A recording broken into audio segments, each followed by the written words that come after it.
Hola amigas, amigos, bienvenidos a Sin Acritud en Telebahía. Miren, el mundo de los booms editoriales, de los grandes éxitos editoriales, de los bestsellers, de los mejor vendidos, es un mundo verdaderamente apasionante. Hay a un puñado, sobre todo en la actualidad me refiero, a un puñado de gente a la que le tenemos que agradecer muchos miles de personas alrededor de todo el mundo, además, verdaderamente ratos irrepetibles de ocio. Es verdad que estoy hablando en general, pero me refiero y estoy pensando muy en particular en la invitada de esta noche, en Sin Acritud. ¿Cuántos ratos de ocio? ¿Cuántos ratos verdaderamente de placer le debemos tantos a Julia Navarro? Julia Navarro, buenas noches, bienvenida a Sin Acritud. Muchas gracias por invitarme a estar con vosotros. Dispara, yo ya estoy muerto. Un título del que yo ya he podido disfrutar, sobre el que hay mucho que decir, podemos hablar mucho de él, porque con Julia Navarro podemos hablar de sus anteriores novelas, podemos hablar de ella y probablemente en el tiempo Sin Acritud no terminaríamos de desentrañar claves, de hablar del trasfondo político, social, histórico de esta novela, y en el que además no nos enteramos de la clave del título, Dispara, yo ya estoy muerto, hasta el final, hasta la última página.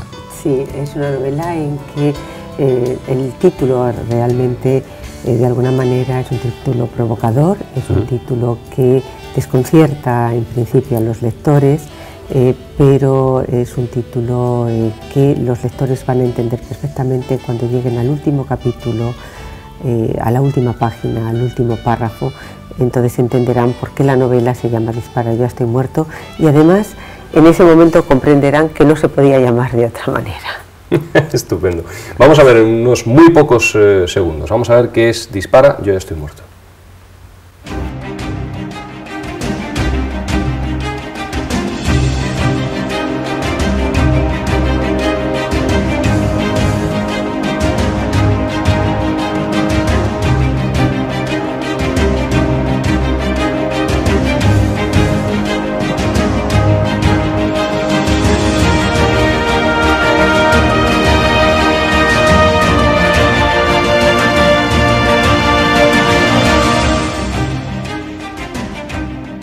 Si queda alguna duda, Plaza y Janés, Dispara, yo ya estoy muerto, de Julia Navarro. Esto de los book trailers es una pasada, dan ganas de devorarse los libros.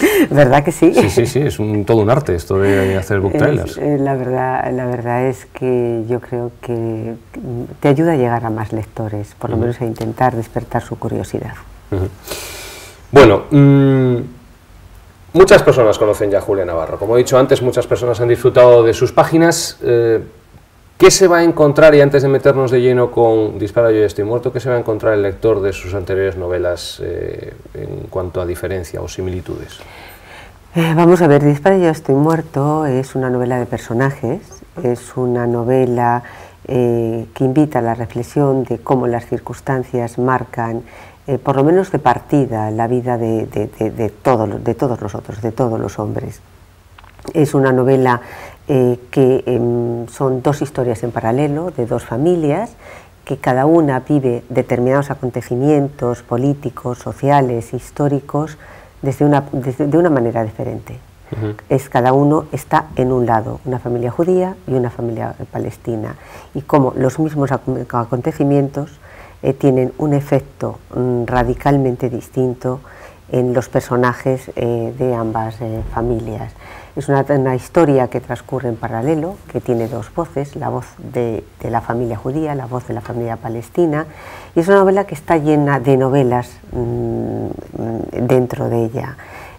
Comienza en 1880, a finales del siglo XIX, con los progromos, uno de los progromos del zar Alejandro III, y termina en Palestina en 1948 con la creación del Estado de Israel, y yo les invito a los lectores a que me acompañen pues, a ese tiempo convulso de final del XIX, de principios del siglo XX, los primeros movimientos revolucionarios, la Primera Guerra Mundial, el derrumbe del Imperio Otomano, la rebelión de los árabes precisamente contra los otomanos, la Segunda Guerra Mundial, los campos de exterminio. Bueno, yo les voy a coger de la mano y los voy a llevar a San Petersburgo, les voy a llevar a Varsovia, les voy a llevar a París, vamos a ir al desierto de Wadi Rum, a Amán, al Cairo, a Estambul, a Jerusalén. Un personaje complejo, Samuel. Por sus circunstancias, su origen y su infancia, no quiere ser judío, es una parte de su vida. Luego es socialista o filosocialista y no quiere ser todo lo socialista que algunas personas de su entorno quisieran que fuese, sus amistades universitarias. Complejo, ¿no? Sí, Samuel es un personaje absolutamente complejo y es un poco el prototipo de persona que lucha contra el destino, es decir, contra lo que le ha tocado en suerte. Todos venimos a este mundo con un pack que no hemos elegido. Nos cargan en una mochila el momento histórico en el que nacemos, es decir, un 1500 o 2050, da lo mismo, no lo hemos elegido, es decir, al que le toca eso no lo ha elegido. Lugar geográfico, tampoco lo elegimos. Familia, tampoco la elegimos y eso nos determina un poco la situación socioeconómica, social, etc. Y religión, tampoco la hemos elegido. En función de las tres premisas anteriores, así es la religión que tenemos y que nos toca en suerte. Y con todo eso tenemos que empezar a construir nuestra vida. Y Samuel es una persona que con todo eso empieza a construir una vida que no le gusta. No le gusta lo que significa ser judío, no le gusta el dolor que eso le acarrea, en las dificultades, y ya desde su infancia lucha contra ese destino que tiene absolutamente predeterminado. Es un personaje complejo, es un personaje lleno de claroscuros, pero esta es una novela llena de personajes de claroscuros. No me gustan los personajes estrictamente buenos o estrictamente malos. Yo siempre procuro dibujar personajes con los que nos podemos identificar. Yo creo que los seres humanos somos todos poliédricos y desde ese punto de vista mis personajes lo son absolutamente poliédricos y hay momentos en que empatizamos con ellos y hay momentos que nos echan para atrás. Una novela llena de personajes poliédricos, con matices, y también nos podemos quedar incluso antes, una novela llena de personajes, porque tiene esos protagonistas, pero casi se podría decir que es una novela coral, ¿no? Pasan, sí, por la mente del lector pasan decenas de personajes. Sí, esa ha sido la mayor dificultad que yo he tenido al escribir esta novela. Cuando estaba estructurándola, cuando tenía la idea en la cabeza, porque yo nunca me siento a escribir si no tengo la idea exacta de lo que voy a escribir, sé siempre cómo empiezan y cómo terminan mis novelas. Ya estaba manejando en esos primeros pasos bueno, pues los personajes, es decir, los personajes que tenía que colocar en cada lado, en cada familia. Y para mí ha supuesto un reto porque es una especie de campo de batalla en el que tienes que ir sacando personajes, pero los tienes que ir sacando en el momento oportuno y con lógica. Y desde el punto de vista técnico y de estructura de la novela es lo que más me ha costado. Saca los personajes de ficción en el momento adecuado. Hombre, no, iba a decir, y luego saca los de realidad, los personajes reales, históricos, claro, aunque eso es verdad que tienen su momento, más o menos. Puedes tener que decidir cuándo lo sacas en la historia, pero bueno, es decir, viven cuando viven. Efectivamente, desde ese punto de vista es menos complicado. Lo complicado es la interrelación que hay de los personajes de ficción con los personajes reales. Los históricos salen de escena cuando tienen que salir, es decir, su propia historia te lo marca, pero yo manejo muchos personajes de ficción y entonces es muy complicado, sobre todo para no abrumar al lector y para que el lector no se pierda. Por eso digo que para mí ha sido quizá la novela más difícil, quizá no, es la novela más complicada, más compleja de las que he escrito. Hay una parte, bueno, la novela tiene muchas partes, lógicamente toca muchos trazos históricos, pero hay una que me ha llamado la atención porque yo creo que está poco novelada, se ha hecho poco ficción con ella y es, todos lógicamente conocen la rebelión socialista bolchevique del 17. No, pero en cambio, de 1917. Sí, claro. Pero en cambio, la represión zarista del protosocialismo anterior, que sin ninguna duda da alas a esa rebelión posterior, yo creo que está poco ficcionada, está poco novelada, y aquí está muy bien recogida con esa policía secreta del régimen, la Ojrana, efectivamente, con esa policía secreta del régimen y esas actividades también que ayudan a construir también lo que será Samuel en el futuro. Claro, a finales del siglo XIX lo que había era una enorme pulsión en la sociedad rusa entre una burguesía que se daba cuenta de que el régimen zarista tenía que cambiar, incluso para garantizar su propia subsistencia tenía que cambiar, y luchaban pues por una sociedad más del tono de lo que eran las sociedades europeas de ese momento. Es decir, la sociedad, sobre todo la sociedad inglesa era un poco el referente, y la sociedad francesa el referente que tenían, digamos, la gente de la inteligencia, los intelectuales de la época. Y todas esas reticencias que tenía el régimen zarista, todas esas represiones brutales que ejercía contra la gente porque no quería que absolutamente nada cambiara, bueno, pues fueron el mejor caldo de cultivo para los movimientos revolucionarios que en esa época empezaban a aflorar en toda Europa, pero especialmente en Rusia, de manera que esas represiones feroces, esas matanzas feroces, terminaron provocando la propia caída de los zares. En esa rebelión, y provocan más de una sorpresa en el lector. Y la verdad es que los judíos en aquella época eran perseguidos en aquella Rusia de finales del XIX, no solamente por su condición de judíos, que a lo largo de los siglos ya habían sido perseguidos por ellos, sino porque muchos de los dirigentes, muchos de los líderes, muchas de las personas que estaban en esos movimientos pre-revolucionarios, pues algunos de ellos eran judíos, con lo cual el odio de los zares hacia los judíos era absolutamente mayor. Entonces, cada vez que había un problema, les señalaban. Es decir, bastaba que hubiese en un grupo revolucionario un solo judío para que, bueno, la conspiración de los judíos, bueno, en España sabemos mucho eso de la conspiración judío-masónica, ¿no? 40 años, Franco era una de sus frases favoritas. Estamos hablando con Julia Navarro, autora de Dispara, yo ya estoy muerto, este libro, novedad editorial, ya todo un éxito, lógicamente, como no puede ser de otra forma.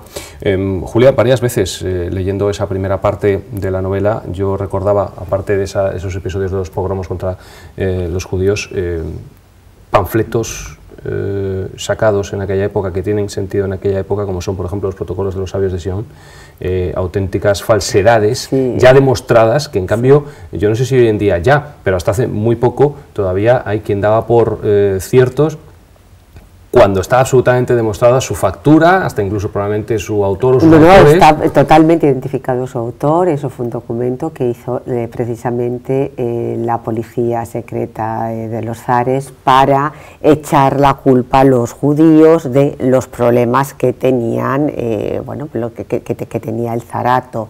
Es decir, es que eso, ahora yo he recordado lo de Franco, es que el enemigo exterior siempre es muy socorrido. Echar la culpa, claro, echar la culpa a alguien de lo que pasa es una forma de desviar la atención y de, bueno, de no asumir determinadas responsabilidades o de no aceptar que sencillamente los pueblos están exigiendo, en aquella época estaba exigiendo un cambio, estaba exigiendo un camino hacia un sistema democrático. Entonces, echar la culpa a los judíos era el recurso absolutamente fácil. Y el libro de los protocolos de los sabios de Sion es que es una manipulación tan absolutamente y además un poco absurda y burda,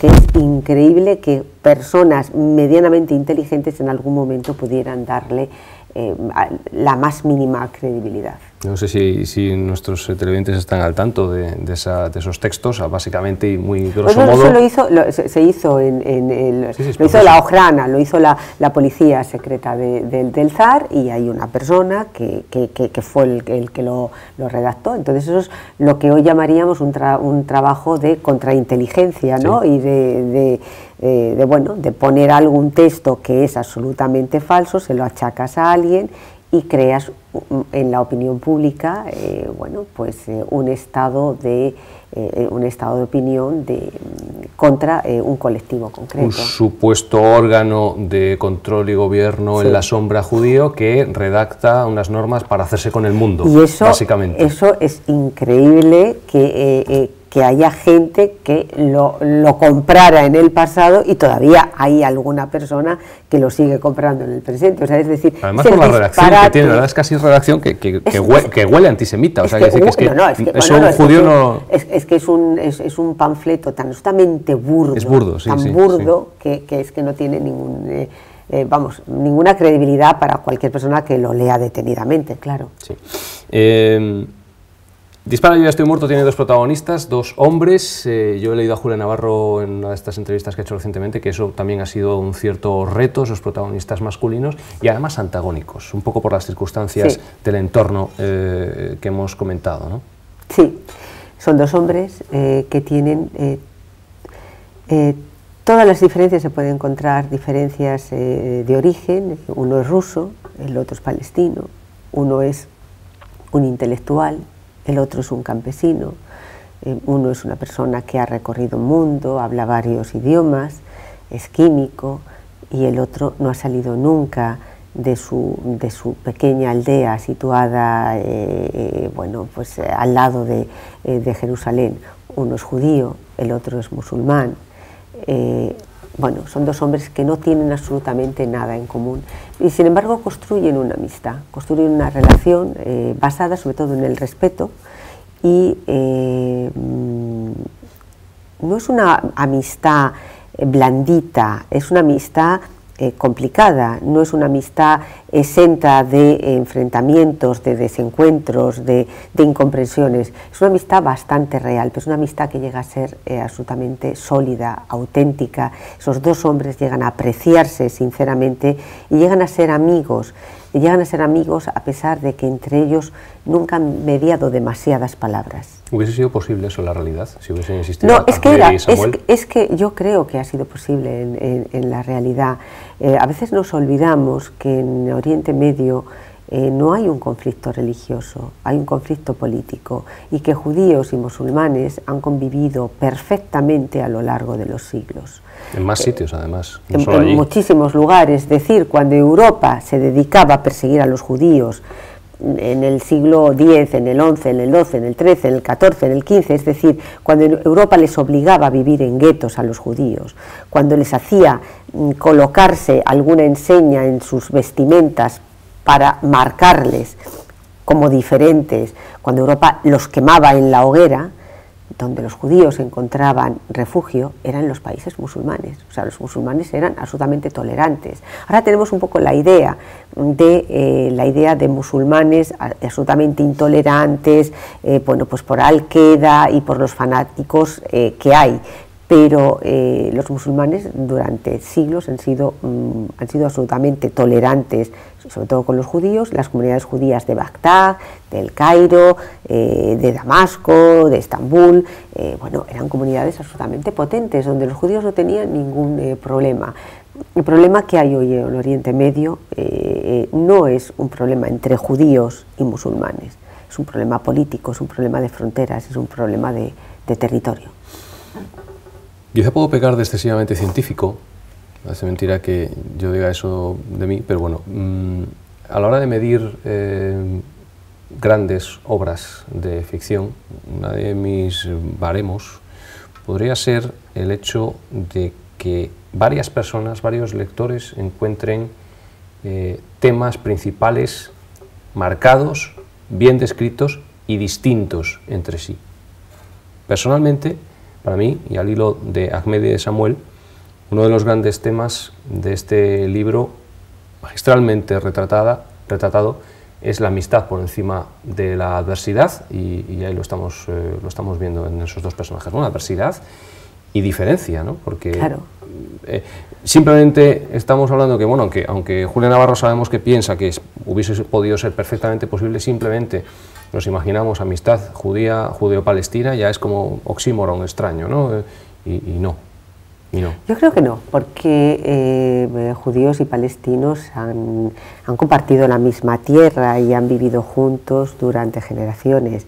No olvidemos una cosa, y es que Palestina,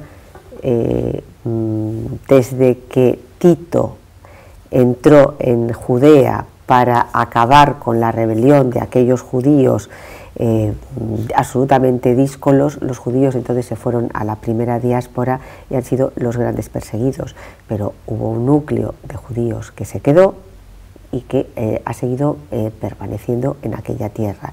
Los palestinos, que son fruto también de distintas invasiones, de distintas migraciones, etcétera, han estado conviviendo perfectamente. Entonces no ha habido un problema de comunidades. Entonces han sido amigos, han compartido, han tenido relaciones de buena y mala vecindad, dependiendo de las relaciones personales de cada cual, pero han podido vivir perfectamente. O sea, digamos, se vive perfectamente en la calle, que la cosa se puede teñir de sangre cuando subimos a la escena política y dejamos que los políticos... Claro, el problema es que la Primera Guerra Mundial, la primera, supuso el fin del Imperio Otomano, porque Palestina en los últimos 500 años fue parte del Imperio Otomano, fue una provincia del Imperio Otomano. Entonces, eso coincide con que a final del 19, precisamente por los pogromos contra los judíos llevados a cabo por los zares, empieza a haber una emigración hacia Palestina. Es decir, los judíos, hay colectivos de judíos que deciden, bueno, ¿dónde vamos?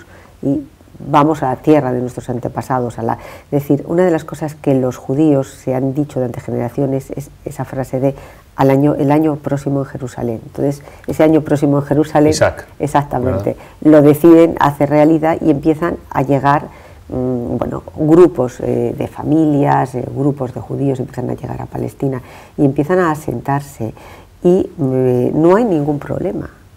Es decir, conviven perfectamente esas personas que llegan de Rusia con mentalidades distintas, con lengua distinta, bueno, se van asentando y tienen que entenderse con sus propios, con los propios judíos que ya hay en Palestina, que son totalmente diferentes a ellos, y tienen que entenderse también con los musulmanes que están allí asentados, y que esas dos comunidades viven sin mayores problemas. Entonces, ¿qué es lo que sucede? Que el fin del Imperio Otomano, como resultado de la Primera Guerra Mundial, da lugar al mandato que Naciones Unidas le da a Inglaterra para que sea la potencia que administre Palestina, y a partir de ahí empiezan los problemas. Y esos problemas, digamos que tiene el clima, igual que la ONU, igual, claro, el clima es en 1948 cuando se crea el Estado de Israel.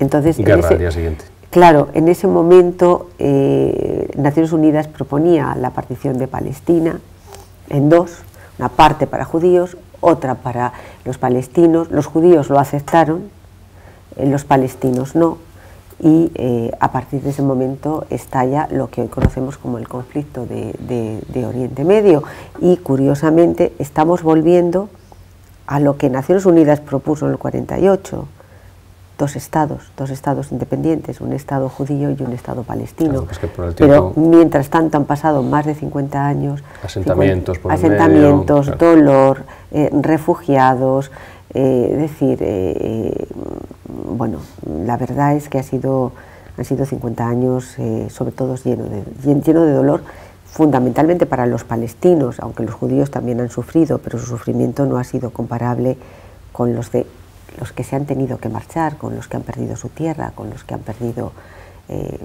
en algún momento, han perdido su futuro.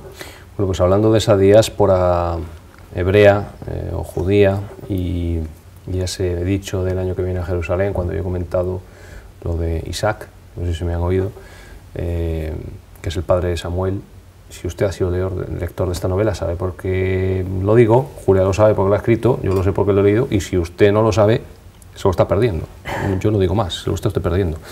Un amplio proceso de investigación, y se nota muchísimo de documentación, Julia, para este libro. Sí. Deme un poco de envidia. ¿En cuántos sitios, localizaciones geográficas ha estado, bueno, de las que menciona? Yo nunca escribo de lo que no conozco. ¿Ha estado en todas las ciudades? Sí, sí, en todos mis libros. En todos mis libros. Todos los lugares en los que yo hablo en mis libros son lugares que conozco. Qué bueno. Que he conocido a lo largo de la vida, bien como periodista o bien como viajera, y a los que vuelvo a ir para verlos con los ojos de mis personajes. Es decir, bueno, pues para escribir esta novela Bueno, pues yo he vuelto a dormir en el desierto de Wadi Rum, en los campamentos de los beduinos, he estado en Jerusalén, Varsovia, París, Londres, Estambul, San Petersburgo, es decir, porque yo necesito ver esos lugares con esos ojos que los ven mis personajes, andar por los lugares que yo digo que andan mis personajes, ver el paisaje que ven mis personajes, sentir el frío que sienten mis personajes. Bueno, lo hago siempre, lo hago siempre. Pues qué suerte, Julia. Bueno, la verdad es que sí. De todas maneras, yo tengo dos pasiones en la vida, una es la lectura y otra es viajar. Es decir, siempre, aunque no tuviese un euro en el bolsillo, si lo ahorraba era para irme de viaje a algún sitio. Y otra gente que se lo gasta el dinero en otras cosas. Yo siempre, bueno, pues he procurado, si tenía un euro en el bolso, era un billete de avión para algún lugar del mundo. Qué bueno. Hay escenarios, hemos hablado un poco de ellos, escenarios geográficos y temporales apasionantes, esa Rusia, ese Jerusalén del siglo XX. ¿Cómo se llega hasta el proceso? Luego ya está armar la novela, primero, como nos ha comentado, pues seccionarla, partirla y organizarla, pero ¿cómo se llega hasta el punto de decir iniciático de decir voy a escribir de esta parte y luego ya ir vistiendo? Yo quería escribir una novela sobre cómo las circunstancias, lo he dicho al principio, nos determinan y cómo determinados acontecimientos, depende de dónde caigas, los vives de una manera o de otra. Pensé en tres escenarios. Pensé situarla al principio en la región de los Grandes Lagos, cuando la guerra entre Tutsis y Hutus. Pensé también situarla en Yugoslavia, ¿no? Es decir, bueno, la guerra también terrible, fratricida entre serbios, bosnios, croatas, y en Oriente Medio. ¿Por qué? Porque ahí ves perfectamente cómo mismos acontecimientos son vividos de forma diferente y tienen una repercusión radicalmente distinta en las comunidades que hay en ese momento en esas zonas. Es decir, tú caes de este lado y eres bosnio y determinadas decisiones tienen en ti un efecto que no tienen sobre los serbios, o al revés. Al final opté por Oriente Medio porque es una zona que conozco bien, es una zona por la que he viajado durante muchísimos años. Como periodista he cubierto muchos acontecimientos en Oriente Medio, en la guerra del Líbano o la primera guerra del Golfo. Bueno, es una zona que conozco bien y al final opté por situar la acción de esta novela en Oriente Próximo. Vamos a hablar un poco porque a Julia Navarro muchos todavía, supongo que la mayoría de sus lectores le conocen por otras novelas, alguna de las cuales muchos sabemos que ha tenido parte en Cantabria, en la actual Cantabria al menos. Sí, La sangre de los inocentes. Santo Toribio. Santo Toribio. Santo Toribio de Líbano. Santo Toribio, sí. Y el Lignum Crucis. Sí, la verdad es